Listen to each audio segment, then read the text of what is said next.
Placing and consolidating concrete containing silica fume is essentially the same process as for concrete without silica fume.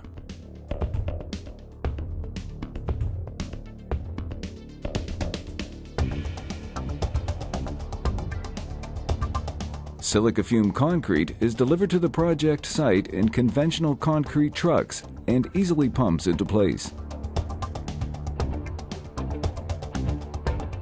Finishing silica fume concrete on flatwork is usually done without the waiting periods associated with traditional finishing practices. Immediate curing, or some method to protect the concrete surface from losing moisture while the concrete sets, is very important when finishing non-bleeding silica fume concrete.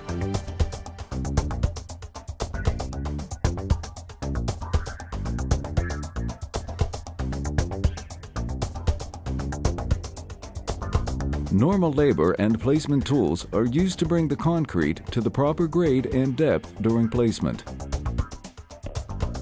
Pencil vibrators and vibrating mechanical screeds work very well to consolidate the concrete to the proper grade, close the concrete surface, and bring enough paste to the surface to allow the steel Fresno float to completely close the surface and apply the final broom texture, all in one pass.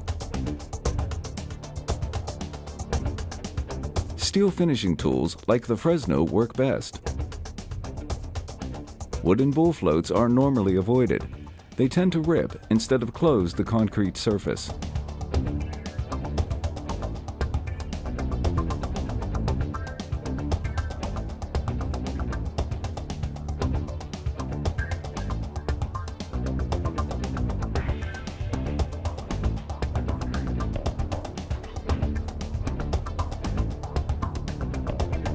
The Fresno and broom finishing tool is kept clean to assure a uniform, blemish-free final surface texture.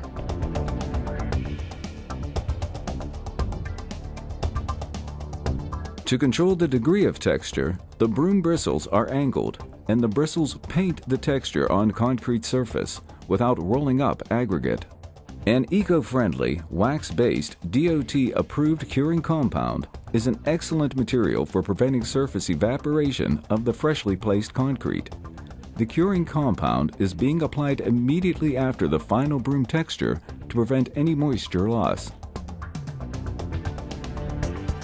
After the labor force places the concrete strip, they return and start placing the next strip of concrete while the previous strip is being finished and cured. This technique is called a one-pass finishing technique and can be a very economical way to finish concrete. After final set, the concrete surface is normally covered by wet burlap or other insulation-type curing blankets depending on the temperature and season, and left covered for 3 to 7 days or as specified for the project.